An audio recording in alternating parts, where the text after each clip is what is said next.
The medical bay of the Galactic Research Station Omega-7 buzzed with urgent activity. Dr. HFY, a tall Zilarian with silver skin and 4 arms, moved between patients with practiced efficiency. The station served as a neutral medical facility for dozens of species, but today brought an unusual case that had the entire staff talking. In the far corner of the bay, behind a portable privacy screen, lay something that defied easy classification. The creature measured roughly 2 meters in length, with a serpentine body covered in what appeared to be crystalline scales that shifted color based on the lighting. 6 limbs extended from its torso, each ending in delicate finger-like appendages. Most striking were its eyes, large, multifaceted organs that seemed to capture and reflect every photon of light in the room. The being had been discovered 3 days ago on a derelict cargo ship drifting near the Kepler Nebula. The vessel belonged to the Vorthak Empire, though it had been abandoned for weeks.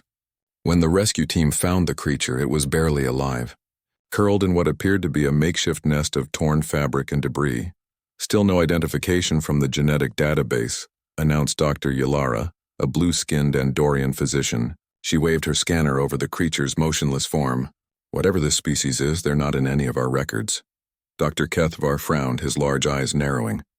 The neural activity suggests high intelligence, possibly sentient. But without knowing its biology, we can't determine proper treatment protocols. The creature had been unconscious since arrival, its vital signs weak, but stable. Various species representatives had come to examine it, hoping to identify its origin. The Vorthak claimed no knowledge of the being, insisting it must have been a stowaway. The Terran Diplomatic Corps had sent inquiries through their vast network but found nothing. Even the enigmatic shadows, who seemed to know everything about everyone, offered only silence. Captain Zorvek of the station security force approached the medical team. His reptilian features were set in a grim expression. "The Council of Species has reached a decision," he announced. "Since no one can identify this creature and it shows no signs of recovery, they've voted to discontinue treatment." Dr. Yalara's tentacles twitched in distress. "But Captain, the being is clearly intelligent. We can't simply—" "The decision is final," Zorvek interrupted. "Resources are limited and we have obligations to known species. The creature will be transferred to the morgue level within the hour." As news of the decision spread through the station, most inhabitants simply shrugged and continued their business. Unknown species appeared occasionally in the galaxy, and not all could be saved. The practical reality of limited resources meant difficult choices had to be made. However, in the human quarters of the station, the news sparked a very different reaction. Commander Sarah Chen, the human liaison officer, stood in the center of a heated discussion among her crew. The humans had been observing the situation with growing concern, and the Council's decision had pushed them to action. "This is wrong," declared Dr. James Morrison, the human medical officer. "We have the technology and expertise to help. The creature's neural patterns suggest it's not just intelligent, it's trying to communicate." Lieutenant Alex Rodriguez nodded emphatically. "I've been monitoring the bio readings. There's definitely brain activity that looks like attempted communication. It's like it's trapped in its own body." Commander Chen paced the small room, her mind racing. Humans had only recently joined the Galactic Council, and their reputation for being unpredictable was well established. Some species viewed them as recklessly emotional, while others saw them as refreshingly direct. Either way, they were still proving themselves in this vast community of stars. "What are you thinking, Commander?" asked Dr. Morrison. Chen stopped pacing and faced her team. "I'm thinking about why we're out here in the first place. Every human exploration mission includes medical personnel and xenobiologists specifically to help unknown species. It's who we are." "The Council has forbidden further treatment," warned Rodriguez. "The Council made a decision based on incomplete information," Chen replied firmly. "They don't know what we know about neural patterns and consciousness. We've studied hundreds of species' brain activity patterns. I believe we can help this creature even if others can't." Dr. Morrison pulled up holographic displays of the creature's brain scans. "Look at these patterns. They're unlike anything I've seen, but there are similarities to delta wave patterns we've observed in other species during deep meditation or attempted telepathic communication. This being might be trying to reach out." The room fell silent as the humans contemplated their options. They could respect the Council's decision and let the creature die, maintaining their still fragile diplomatic relationships. Or they could follow their instincts and try to help, potentially causing a political incident. Chen made the decision that would change everything. We're going to help. Dr. Morrison, prepare a private medical bay in our section. Rodriguez, coordinate with engineering to set up our own life support systems. We'll need to move quickly. Commander, Rodriguez said carefully, this could have serious consequences for human-council relations. Maybe, Chen acknowledged. But if we let an innocent being die when we have the power to help, what does that say about who we are as a species? We didn't come to the stars to abandon our humanity. As the human team began preparations for their unauthorized rescue mission, word of their intentions began to spread through the station's informal communication networks. Some species expressed confusion at the human decision to risk diplomatic standing for an unknown creature. Others watched with curiosity to see what the newest council members would do. The creature lay motionless in the medical bay, unaware that its fate hung in the balance. In a few hours, it would either be consigned to the morgue or given a chance at life by the species that refused to abandon hope. The humans had made their choice. Now they had to live with the consequences.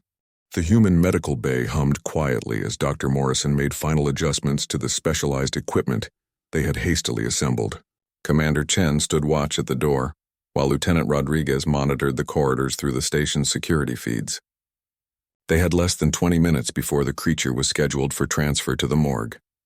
Biosigns are stabilizing, Dr. Morrison reported, his voice tense with concentration. The neural inhibitor we developed should help clear whatever is blocking its consciousness. Chen checked her chronometer. How long until we know if it worked? Could be minutes, could be hours. Neural recovery is unpredictable, especially with unknown species. Morrison paused his work and looked at Chen seriously. Sarah, I need you to understand something. If this goes wrong, if we cause harm instead of helping, the political fallout could destroy human credibility in the council. And if we do nothing and let it die, what happens to our souls? Chen replied quietly. James, you've seen the neural patterns. This being is trying to communicate. It's trapped and afraid. How do we justify walking away from that? Before Morrison could respond, Rodriguez's urgent whisper cut through the conversation. Incoming. Captain Zorvek and a security team heading this way. The three humans exchanged glances. Their rescue mission was about to become a confrontation. Captain Zorvek arrived with 4 security officers, his reptilian features set in an expression of barely controlled anger. Commander Chen, you will explain why you have removed council property from the designated medical facility. Chen stepped forward, positioning herself between Zorvek and the creature. Captain, we believe we can help this being. Our medical technology and expertise with neural patterns gives us capabilities other species lack. The council has made its decision, Zorvek hissed. This creature is unknown, potentially dangerous and consuming resources that could save known species. You will return it immediately. No. The single word hung in the air like a challenge. Zorvek's eyes widened in surprise. In his experience, younger council species typically deferred to established authority. Commander, Zorvek said slowly, you are refusing a direct order from station command. This constitutes insubordination and possibly piracy under galactic law. Chen remained calm, though her heart raced. Captain, I'm invoking Article 7 of the Sapient Rights Charter. Any being showing signs of intelligence and consciousness is entitled to medical care, regardless of species identification. Article 7 requires proof of sapience, Zorvek countered. This creature has shown no such evidence. Dr. Morrison spoke up from his position beside the creature. Captain, if you'll look at these neural pattern analyses, you'll see clear evidence of higher brain function. The patterns are consistent with attempted communication and conscious thought. Zorvek glanced at the displayed data but remained unmoved. Inconclusive. Many non-sapient species show complex brain activity. Then give us time to prove it, Chen said. 12 hours. If we can't demonstrate clear sapience by then, we'll honor the council's decision. The captain considered this. Around the galaxy, humans had developed a reputation for stubbornness and unconventional thinking. Sometimes this led to breakthrough discoveries. More often it led to chaos. But 12 hours might be acceptable to avoid a diplomatic incident. 6 hours, Zorvek decided. And if you cause any harm to the station or its inhabitants, the consequences will be severe. As Zorvek and his team departed, Chen felt a mixture of relief and pressure. They had bought time, but now they had to deliver results. Dr. Morrison returned to his work with renewed urgency. The neural inhibitor is showing effects. Brain activity is increasing across all measured spectrums. Rodriguez monitored the creature's vital signs. Heart rate is rising, but it looks healthy rather than distressed. Whatever you did, it's working. Suddenly, the creature's large eyes fluttered open. The multifaceted organs seemed to take in every detail of the room, before focusing on the humans surrounding it. When it tried to move, its limbs trembled with weakness, but there was unmistakable intelligence in its gaze. "Hello," Dr. Morrison said softly. "Can you understand us?" The creature's mouth opened, revealing rows of small crystalline teeth. When it spoke, the sound was like wind chimes mixed with musical notes. The universal translator, a device present throughout the galaxy, remained silent.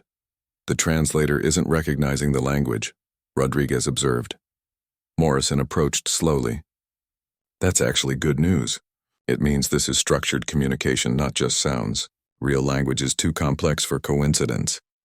The creature watched Morrison approach, its head tilting in what appeared to be curiosity rather than fear. When Morrison extended his hand, palm up in a universal gesture of peace, the creature slowly reached out with one of its delicate appendages. The moment they touched, Morrison gasped. Images flooded his mind, not painful but overwhelming in their clarity and emotion. He saw vast cities made of living crystal, beings like this one working in harmony with technology that seemed to grow rather than be built. He felt the creature's terror and confusion when its world was attacked by dark ships that came from nowhere and destroyed everything. "James," Chen's voice seemed to come from far away. Morrison blinked and found himself still touching the creature, but now he understood. "It's telepathic," he whispered. "Not just intelligent.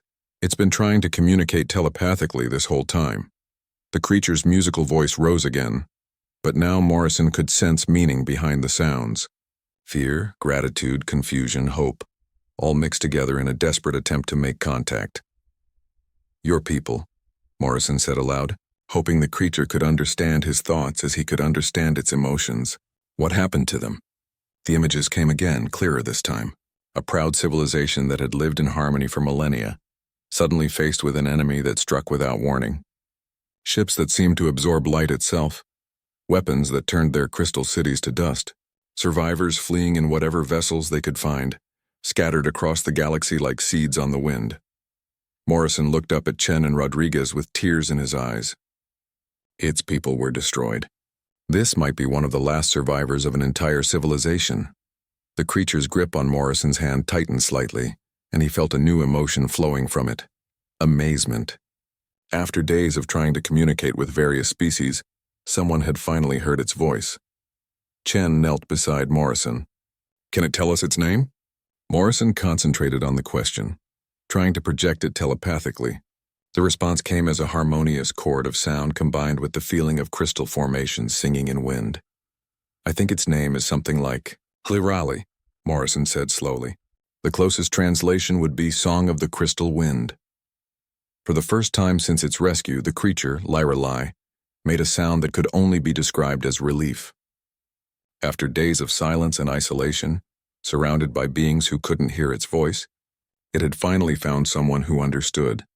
But their time was running out, and they still had to prove to the Council that this being deserved to live. Word of the humans' unauthorized rescue spread through the station faster than a plasma leak. In the various quarters and common areas, different species reacted with emotions ranging from confusion to outright anger. The humans had disrupted the established order, and many weren't sure what to make of it. In the Zalarian diplomatic suite, Ambassador Thekmore paced with all four arms, gesturing animatedly. "The humans show dangerous precedent," he declared to his aide. "If every species begins ignoring council decisions based on emotional impulses, we will have chaos." Meanwhile, in the crystalline chambers preferred by the Vorthek, Admiral Crix-9 studied the reports with cold calculation. "The unknown creature was found on our derelict vessel," she noted. "If the humans discover something valuable about its species, it could complicate our territorial claims in that sector." But not all reactions were negative. In the humid quarters where the amphibious Aquarians lived, Elder Morpheus watched the developments with interest. "Perhaps," he told his council, "the humans see something we have missed. Their species has a history of finding value where others see only problems." Dr. Morrison remained connected to Lirelai, learning more about its people with each telepathic exchange. The civilization had called themselves the Resonant, beings who communicated through harmonic frequencies and thought patterns. Their technology was based on living crystals that grew and adapted rather than being manufactured. They were explorers and teachers, Morrison explained to Chen and Rodriguez. Lirelai's people traveled the galaxy sharing knowledge and helping other species develop crystal-based technologies. They never made enemies because they never sought conquest or resources. Chen frowned. Then why were they attacked? Through Morrison, Lirelai projected images of the enemy ships, dark vessels that seemed to absorb light and sound, crewed by beings in environmental suits that revealed nothing of their identity. The attacks came without warning or communication, pure destruction for its own sake. Lirelai doesn't know who they were, Morrison said. The attackers never tried to communicate or make demands. They just destroyed everything and left. Rodriguez checked the time display. 4 hours left. We need more than just telepathic communication to convince the Council. We need demonstrable proof of advanced intelligence. Morrison nodded and turned back to Lirelai. Through their mental link, he projected the concept of mathematics, universal constants that any intelligent species would recognize. Lirelai's response was immediate and startling. The creature extended one of its delicate appendages toward a nearby computer console. When it touched the interface, the screen began displaying equations that made Rodriguez whistle in amazement. "Those are quantum field calculations," Rodriguez said. "Advanced theoretical physics. This level of mathematics requires not just intelligence, but highly sophisticated education." Lirelai continued to work, its touch somehow interfacing directly with the station's computer systems. Equations flowed across the screen, followed by three-dimensional models of crystal lattice structures that seemed to pulse with their own inner light. "It's showing us how their technology works," Morrison realized. "The crystals aren't just grown, they're programmed at the quantum level. This is beyond anything we've developed." Chen watched the display with growing excitement. This was exactly the kind of proof they needed. But before she could contact the Council, alarms began blaring throughout the station. "Security alert," came the announcement over the communication system. "Unknown vessels detected approaching the station. All personnel to stations." On the main view screen in the command center, 3 ships appeared out of the darkness of space. They were unlike anything in the galactic database, elongated hulls that seemed to bend light around them, making them difficult to track visually. The vessels moved with an eerie silence, their approach pattern suggesting predatory intent. Captain Zorvek's voice echoed through the station. "All available ships to defensive positions. Unknown vessels are not responding to communication attempts." In the human medical bay, Lirelai suddenly convulsed, its musical voice rising to an anguished wail. Morrison, still connected telepathically, was flooded with terror and memories of destruction. "They found it," Morrison gasped. "These are the ships that destroyed Lirelai's people. They're here for the survivor." Chen grabbed her communication device. "Security, this is Commander Chen. The approaching vessels are hostile. They're here to finish what they started. Genocide." Zorvek's voice crackled back through static. "Impossible to confirm. Maintain position," and the transmission cut off as the first enemy ship opened fire. Unlike conventional weapons, their attacks seemed to drain energy rather than deliver it. The station's shields flickered and dimmed under the assault. Through the viewports, they could see other ships in the area, traders, diplomats, research vessels, all fleeing as fast as their engines could carry them. The enemy showed no interest in pursuing them. Their target was clearly the station itself. "They're scanning the station," Rodriguez reported from his console. "Looking for something specific." Morrison felt Lirelai's fear intensify. Through their connection, he understood that these attackers were called the Void Hunters, a species that seemed to exist solely to extinguish other forms of life. They had pursued the scattered survivors of the Resonant across the galaxy, hunting them down one by one. "Why?" Morrison projected the question. "What do they want?" The answer came in images that chilled him to the core. The Void Hunters fed on the life energy of other species, particularly those with strong telepathic abilities. The Resonant, with their powerful minds and long lifespans, were considered a delicacy. "They're not just killers," Morrison told Chen. "They're harvesting telepathic species for food." Lyralay's people weren't just destroyed, they were consumed. The station shuddered under another wave of attacks. Emergency lighting activated as main power fluctuated. Through the ship's communication system, they could hear reports of casualties and system failures. Chen made a decision that would define the next phase of their mission. Rodriguez, get to engineering. We need to modify our weapons to target their energy-draining systems. Morrison, stay with Lyralay. If these creatures are telepathic predators, maybe our friend can help us understand their weaknesses. Sarah, we're a research station, Rodriguez protested. We're not equipped for this kind of fight. Then we'll have to improvise, Chen replied grimly. The Void Hunters found one of the last survivors of a murdered species. I'll be damned if we let them finish the job. As Rodriguez ran for engineering and Chen headed to the command center, Morrison maintained his connection with Lyralay. The creature was terrified but determined. Through their mental link, Morrison felt a new emotion emerging from Lyralay: hope. For the first time since the destruction of its world, Lyralay wasn't facing the hunters alone. It had found allies who refused to abandon it. Even in the face of impossible odds, the battle for the station was about to begin, and the outcome would determine whether the last voice of the resonant would live to sing again. The command center of Station Omega-7 erupted in controlled chaos as the Void Hunter ships intensified their attack. Captain Zorvek coordinated defensive measures while Ambassador Techmore frantically transmitted distress signals to the nearest Council fleets. The problem was simple. Help was hours away, and the station's defenses were never designed to handle ships like these. Commander Chen arrived at the command center as another wave of energy-draining attacks hit the station's shields. The defensive barriers flickered like dying candles, their power being literally consumed by the alien weapons. "Captain," Chen called out, "I know you don't trust human methods, but we may be the only ones who can stop this." Zorvek's reptilian features showed strain as he monitored the failing systems. "Commander, this is not the time for human heroics. These vessels are beyond our capability to—" "They're called Void Hunters," Chen interrupted. "They consume telepathic species. They destroyed an entire civilization to hunt down creatures like the one we rescued."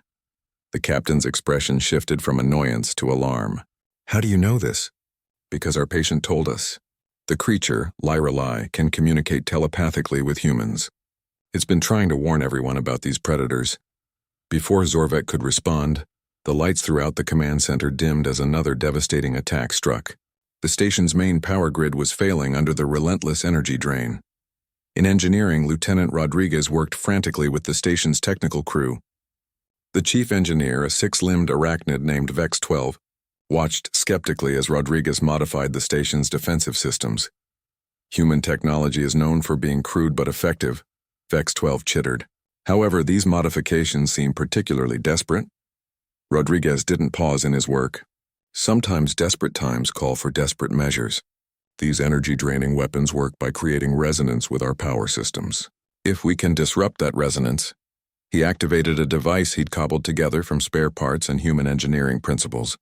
Instead of trying to strengthen the shields, the modification made them unstable, constantly shifting frequencies and power levels in random patterns. The next Void Hunter attack struck the modified shields and produced an unexpected result. Instead of draining power, the unstable resonance seemed to confuse the alien weapons. The dark energy beams scattered harmlessly against the chaotic barrier. "Impossible," Vex-12 whispered. "Their weapons should adapt to any frequency." "Maybe," Rodriguez replied with a grin. "But they can't adapt to no frequency. Human engineering principle, sometimes random, is better than perfect." Back in the medical bay, Dr. Morrison maintained his telepathic link with Lyralay, searching for any information that might help their defense. What he discovered changed everything. Through Lyralay's memories, Morrison learned that the Void Hunters weren't just predators, they were parasites. Their ships and technology were stolen and corrupted from other species they had consumed. They had no original creativity or innovation, only the ability to take and destroy. That's their weakness, Morrison realized. They can only copy existing technology. They've never encountered anything truly original or chaotic. Morrison projected this insight to Lyralay, who responded with what could only be described as telepathic excitement. The creature extended its limbs toward the medical equipment around it, and suddenly every device in the room began resonating with harmonic frequencies. The sound was beautiful, like crystal bells singing in perfect harmony. But Morrison realized this wasn't just music. Through their mental connection, he understood that Lyrelai was creating a communication network, using the station's technology as amplifiers. Chen, Morrison spoke into his communicator, get everyone to the medical bay. Lyrelai has a plan. Within minutes, representatives from various species had gathered in the human medical bay. Despite their differences and the crisis outside, curiosity about the mysterious creature had overcome their reluctance to trust human judgment. Lyrelai's harmonic frequencies filled the room, but now the universal translators were beginning to pick up patterns. Slowly, the device began converting the musical tones into words that all species could understand. Hunters. Weak. Use fear. Consume unity. The translated voice was fragmented but growing clearer. They cannot process harmony between different minds. Ambassador Thekmore stepped forward, his forearms gesturing uncertainly. You're saying these creatures are vulnerable to cooperation? The harmonics intensified and Lyrelai's translated voice became stronger. Yes, hunters feed on isolated prey. They corrupt stolen technology with hatred and fear. Cannot understand a love, friendship, sacrifice for others. Dr. Yalara, the Andorian physician who had first examined Lyrelai, moved closer. The creature's neural patterns are connecting with the station's communication systems. It's creating a network of conscious minds. Captain Zorvek arrived just as another attack shook the station. Whatever you're planning, it must happen now. Our shields won't hold much longer. Lyrelai's voice rose in volume and clarity. Join minds. Think together. Show hunters what they cannot understand or consume. Unity between different species working as one. Morrison understood first. It wants to create a telepathic network using all of us. Our different ways of thinking. Our various perspectives. Together they'll create something the Void Hunters can't process or corrupt. Absolutely not, Ambassador Thekmore declared. Telepathic contact with unknown species is forbidden by Council regulations. The risks are... His words were cut off as the station shuddered under the most powerful attack yet.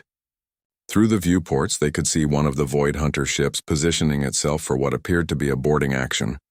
Commander Chen stepped forward. Ambassador, with respect. Council regulations didn't anticipate this situation.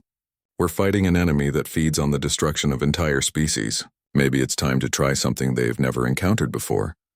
Dr. Morrison was already placing his hands on Lyrelai's crystalline form. I'm willing to try. We've already established a connection and it hasn't harmed either of us. One by one, the other humans joined the link. Rodriguez returned from engineering just in time to add his presence to the growing network. As each human mind joined, Lyrelai's harmonics became more complex and beautiful. The aliens watched uncertainly until Dr. Yalara slowly approached. My people have limited telepathic abilities, she said. If this can stop the hunters... As the Andorian's mind joined the network, the harmonics shifted to include new tones and frequencies. The universal translator began picking up concepts that transcended words, emotions of hope, determination, and unity that resonated across species barriers. Captain Zorvek was next, followed by several of the engineering crew. Even Ambassador Thekmore, despite his reservations, eventually added his consciousness to the growing collective. What emerged was something unprecedented in galactic history, a voluntary telepathic network linking multiple species in perfect harmony. Each mind remained individual while contributing to a greater whole, like instruments in an orchestra playing a symphony of consciousness. The effect on the Void Hunter ships was immediate and devastating. As the unified telepathic signal reached their vessels, the parasitic technology began to malfunction. Systems designed to process fear, hatred, and isolation couldn't comprehend the complex harmony of willing cooperation between diverse minds. One by one, the Void Hunter ships began to drift powerless in space, their stolen technology failing as it encountered something completely outside their experience. Hope shared freely between former strangers who chose to trust each other. The last survivors of the Resonant had found not just sanctuary, but something even more precious, a new family among the stars. The silence that followed the Void Hunters' defeat was profound. For the first time in decades, the Predator's ships drifted powerless and dark against the starfield. The telepathic network that had formed around Lirelay slowly dissolved as each species representative returned to their individual consciousness. But the memory of that unity remained fresh in every mind. Dr. Morrison was the last to break his connection with Lirelay, and when he did, tears streamed down his face. Through the telepathic link, he had experienced not just the creature's memories, but glimpses of what the resonant civilization had been like, a species that lived in constant harmony, where knowledge and emotion flowed freely between individuals who chose to share their thoughts. They weren't just telepathic, Morrison explained to the gathering as he wiped his eyes. They were the first species to achieve true unity while maintaining individuality. Each resonant was unique, but they could choose to join their consciousness with others without losing themselves. Ambassador Techmore stood motionless, all four of his arms trembling slightly. The telepathic experience had shaken his worldview to its foundation. I felt what it was like to think like other species. The Andorian capacity for rapid processing, the human ability to find hope in impossible situations, the arachnid talent for seeing patterns everywhere. Captain Zorvik nodded slowly, his reptilian features showing an expression his species rarely displayed. Wonder. We were still ourselves, but we were also more than ourselves. I begin to understand why the Void Hunters couldn't process what we created together. Lyrelay's harmonics filled the room again, and this time the universal translator rendered the words with perfect clarity. The Hunters consume isolation and fear. They take technology from species they destroy but cannot understand the cooperation that created it. When minds join willingly in harmony, their parasitic nature becomes poisonous to them. Dr. Yalara approached the central console where readings from the Void Hunter ships were displayed. Their vessels are completely inactive. Whatever powered them has been neutralized by our telepathic network. Lieutenant Rodriguez studied the sensor data with growing excitement. It's more than that. Look at these readings. Their ships are reverting to original configurations. The stolen technology is separating from their parasitic modifications. Through the viewports, they could see the Void Hunter ships beginning to change. The dark hulls that had absorbed light were peeling away like a diseased skin, revealing underneath vessels that belonged to species the Hunters had consumed over the centuries. They're like scavengers, Commander Chen realized. They kill a species, steal their ships and technology, then corrupt everything with their parasitic systems. But our telepathic harmony acted like an immune response. It rejected their corruption. Lyrelay's voice rose in what could only be described as joy. Yes, you have done what my people could never do. You stopped the Hunters not with weapons or barriers, but with something they cannot understand, strangers choosing to trust each other. The celebration was interrupted by new contacts appearing on the sensors. 3 Council fleet vessels had arrived in response to the distress signals, their weapons charged and ready for battle. Commander Chen quickly opened communications. Council fleet, this is Station Omega 7. Hostile situation is resolved. Repeat, hostile situation is resolved. The lead ship's commander, Admiral Kest Prima of the Zalarian fleet, responded with obvious confusion. Station Omega 7, we detect 3 disabled vessels of unknown configuration. Please explain the tactical situation. Before Captain Zorvek could respond, Ambassador Techmore stepped forward. Admiral, this is Ambassador Techmore. I need to speak with the full council immediately. We have encountered a species that may change our understanding of telepathic cooperation. As the council ships took positions around the disabled Void Hunter vessels, teams of investigators began the careful process of examining the technology that had been revealed when the parasitic modifications failed. What they found was a treasure trove of stolen innovations from dozens of extinct civilizations. These ships are museums of genocide, Rodriguez observed grimly as he studied the technical readouts. Every system represents a species that was consumed by the Void Hunters. But among the recovered technology, they found something else. Data cores containing fragments of knowledge from the destroyed civilizations, languages, art, scientific discoveries, cultural practices, pieces of entire species that had been preserved within the stolen technology. Lyrelay's excitement was palpable as Morrison translated its telepathic communications. Some of these records are from civilizations that knew my people. There might be information about other survivors, other resonant who escaped the attacks. Dr. Morrison felt a new wave of hope from the creature. For days, Lyrelay had believed it was the last of its kind. but the recovered data suggested that other survivors might exist, scattered across distant sectors of the galaxy. The political implications were staggering. The Council had discovered not just a new species, but evidence of a systematic genocide that had been taking place for centuries. The Void Hunters had been responsible for the disappearance of numerous civilizations that the galaxy had believed were simply extinct through natural causes. "We need to search for other survivors," Commander Chen declared. "Not just of Liralay's people, but of all the species the Void Hunters destroyed. If there are others out there," Ambassador Thekmore, still processing his telepathic experience, nodded thoughtfully. "The Council will need to authorize a comprehensive search mission. But Commander, I think we also need to study what happened here today. The telepathic network you facilitated, it represents a new form of cooperation that could change how species interact throughout the galaxy." As if responding to his words, Lyralay's harmonic shifted to a more urgent tone. The universal translator picked up the creature's growing excitement as it processed data from the recovered Void Hunter systems. "Found them." Lyralay's translated voice rang with joy. "Other survivors detected. Resonant energy signatures in 17 different sectors. My people. Some of my people still live." Dr. Morrison felt tears spring to his eyes again as he experienced Lyralay's overwhelming relief through their mental connection. After believing itself to be the last of its kind, the creature had discovered that fragments of its civilization had survived across the galaxy. But the data revealed something else equally important. Each of the detected energy signatures was weak and isolated, survivors who had been hiding, afraid to use their telepathic abilities for fear of attracting the Void Hunters' attention. "They've been living in silence," Morrison translated, afraid to reach out to each other because they knew the Hunters could track telepathic communication. "They've been alone for years, maybe decades." Commander Chen turned to Captain Zorvek. "Captain, we need to organize rescue missions immediately. If there are survivors scattered across 17 sectors, it would take months to reach them all," Zorvek interrupted. "And that's assuming they're still alive when we arrive. Some of these signals are very weak." Lyralay's voice rose again, filled with determination. "There is another way. The Resonant built communication networks across the galaxy, crystal relay stations hidden in asteroid fields and nebulae.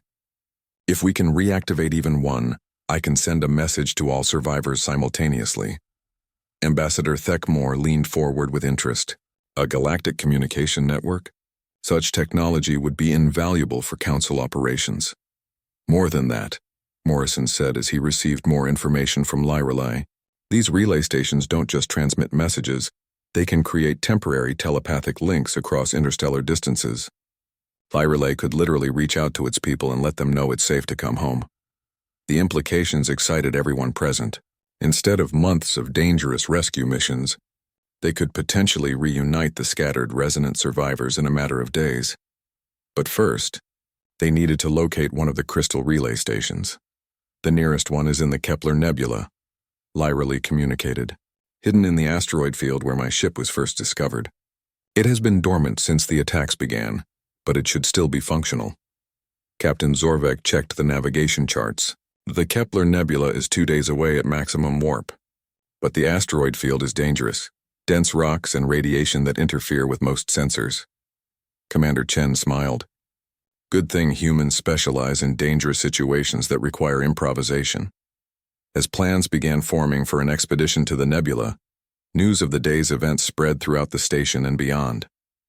The story of how the humans had refused to abandon an unknown creature, leading to the discovery of an ancient genocide and a new form of interspecies cooperation, resonated across the galaxy. Species that had previously viewed humans as naive or recklessly emotional began to reconsider their opinions. The human willingness to sacrifice diplomatic, standing and risk their lives for a stranger, had revealed the Void Hunter threat and potentially saved countless other survivors. Dr. Morrison remained with Liralai as preparations continued around them. Through their telepathic connection, he could feel the creature's mixture of hope and anxiety about contacting its scattered people. "What if they don't want to come together?" Morrison asked gently. "They've been hiding for so long they might be too afraid to trust." Lyraly's response came as a wave of determination mixed with understanding. "Then we show them what you showed me, that there are beings in this galaxy who will not abandon those in need. That unity is possible between strangers who choose to care for each other. The creature paused, then added something that made Morrison smile. My people were teachers and explorers. Perhaps it is time for us to learn from the humans how to find hope in the darkness and refuse to let fear win. As the expedition to the Kepler Nebula prepared to depart, Ambassador Thekmore made an unexpected announcement. I will be joining this mission. What I experienced today through the telepathic network, I need to understand it better. The Council needs to understand it better. Captain Zorvek looked surprised. Ambassador, the mission carries considerable risks. So did refusing to abandon this creature, Thekmore replied, glancing at Lyrelai with newfound respect. But the humans showed us that some risks are worth taking. If we can reunite a scattered species and build new bridges of understanding, then yes, the risks are worth taking. The stage was set for a journey that would either reunite the last survivors of an ancient civilization or serve as their final gathering before extinction. But for the first time since the destruction of their world, the Resonant would not face their fate alone. The journey to the Kepler Nebula took 2 days aboard the human research vessel Endeavour, accompanied by a Council escort ship carrying Ambassador Thekmore and Captain Zorvek. During the voyage, Lyrelai worked with Dr. Morrison to prepare for what could be the most important communication in Resonant history. As they approached the nebula, the cosmic dust and radiation created a spectacular display of colors that shifted and danced across the viewscreen. But beneath the beauty lay danger, dense asteroid fields and energy storms that had claimed dozens of ships over the years. Sensors are picking up massive crystal formations throughout the asteroid field, Lieutenant Rodriguez reported from the navigation station. The structures are too regular to be natural. Lyrelai's harmonics filled the bridge as it communicated through Morrison. Those are the relay stations. My people built them to look like natural crystal formations to avoid detection. The largest one is our destination, the primary hub that can reach all networks simultaneously. Commander Chen studied the tactical display showing the treacherous path through the asteroids. Rodriguez, plot a course using the safest route. I don't want to lose our ship in sight of the goal. As the Endeavour carefully navigated through the asteroid field, they began to understand the true scope of resonant engineering. What appeared to be random crystal formations were actually sophisticated technology, grown rather than built, designed to harmonize with the natural environment while serving their technological purpose. The relay station is beautiful, Dr. Morrison whispered as their destination came into view. The primary hub rose from a massive asteroid like a crystal cathedral, its faceted surfaces catching and reflecting the nebula's light in patterns that seemed almost alive. But as they approached, sensors detected something unexpected, recent energy signatures suggesting the station had been accessed within the last few weeks. Someone's been here, Rodriguez reported with concern. The docking bay shows signs of recent use. Captain Zorvek's voice crackled over the communication system from the escort ship. This could be a trap. The Void Hunters might have discovered the station's location. Lyrelai's response came as a mixture of hope and uncertainty. Not hunters. The energy patterns are wrong. This feels like one of my people. As the Endeavour docked with the crystal station, the team prepared for what they might find inside. The station's interior was a marvel of biotechnical engineering, corridors that seemed to pulse with their own light, control surfaces that responded to touch with musical tones, and everywhere the sense that technology and life had merged into something greater than either could achieve alone. They found the station's lone occupant in the central control chamber, connected to the massive crystal matrix that formed the communication hub's heart. The being was clearly resonant but ancient beyond measure. Its crystalline scales had deepened to a rich gold color that spoke of centuries of life. When Lyrelai saw the elder, its harmonic voice rose in recognition and joy. The two resonant communicated in rapid bursts of telepathic harmony, while Morrison struggled to translate the emotional content of their exchange. This is Kethryn, Morrison announced to the team, one of the eldest of the resonant, who has been maintaining the relay networks for decades, hoping that someday other survivors would return. The ancient being's voice, when translated, carried the weight of years and the burden of solitude. I have kept the networks alive, though I believed I might be the only one left. When the attacks came, I was already here, deep in the crystal matrices. The hunters never found this place. Commander Chen stepped forward respectfully. Elder Catherine, we've come to help reunite your people. Lyrelay has detected energy signatures from 17 different sectors, other survivors who have been hiding. The Elder's response came as a wave of overwhelming emotion that brought tears to Morrison's eyes. After decades of maintaining the network alone, hoping against hope that someone would return, Kethron was finally hearing that the vigil had not been in vain. Working together, Lyrelay and Kethron began the complex process of reactivating the full galactic communication network. As each relay station came online, the crystal chamber filled with harmonics that grew increasingly complex and beautiful. The network is vast, Morrison translated as he felt the scope of the resonant communication system through his connection with Lyrelay. It spans half the galaxy, connecting thousands of hidden stations. They built it over millennia to share knowledge and maintain contact across interstellar distances. Ambassador Techmore watched in amazement as the control surfaces came alive with patterns of light that seemed to respond to the resonance thoughts. This technology could revolutionize Council communications, the ability to maintain instantaneous contact across such distances. But Kethron's harmonics carried a note of warning. The network was never meant for warfare or politics. It exists to share knowledge, art, and understanding between those who seek wisdom. As the final relay stations came online, Lyrelay and Kethron prepared to send the message that would reach every surviving resonant across the galaxy. The communication would not be just words, but a complete telepathic experience, sharing the story of rescue, the defeat of the Void Hunters, and the hope of reunion. The moment they activated the network, the crystal chamber exploded with light and sound. Morrison, still connected to Lyrelay, found himself experiencing the message as it traveled across space to touch the minds of survivors who had been hiding in isolation for decades. He felt their shock, their disbelief, their overwhelming joy as they realized they were no longer alone. Some were living as refugees on distant worlds, others hiding in the depths of space stations or on remote research outposts. All of them had believed they were the last of their kind, but now they knew that wasn't true. They knew that somewhere in the galaxy other survivors waited for them. More importantly, they knew that there were other species, humans and their allies, who had refused to let them face extinction alone. The responses came quickly. Survivors throughout the galaxy began confirming their locations and their willingness to join a reunion. Some were already making preparations to travel to the designated meeting point, a safe system where the Council had agreed to establish a temporary haven. 23 survivors confirmed, Morrison announced as the responses continued to arrive. All of them are alive and able to travel. Commander Chen felt a profound satisfaction as she watched the ancient communication network facilitate the reunion of a scattered people. The human decision to refuse abandonment of a single creature had led to saving an entire species from extinction. But the impact went beyond just the resonant. The telepathic network experience had changed the participating species' understanding of cooperation and unity. Already, proposals were being made for new forms of diplomatic contact that could bridge the gap between different civilizations.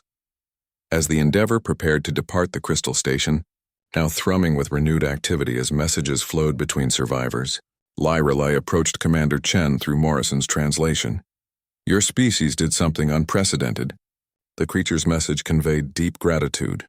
"You risked everything for a stranger, not because you hoped to gain something, but simply because it was right. This is why the Void Hunters could never understand or defeat what we created together." Chen smiled as she felt the warmth of Lyrelay's telepathic appreciation. "We just did what felt human to us. Sometimes the right choice isn't the safe choice or the profitable choice. It's simply the choice to help someone who needs it." Elder Kethron added its own message, harmonics filled with wonder at the events of recent days. "We thought we understood cooperation through our own telepathic unity, but you showed us something new. Strangers of different species choosing to trust each other without any mental connection at all. You taught the teachers,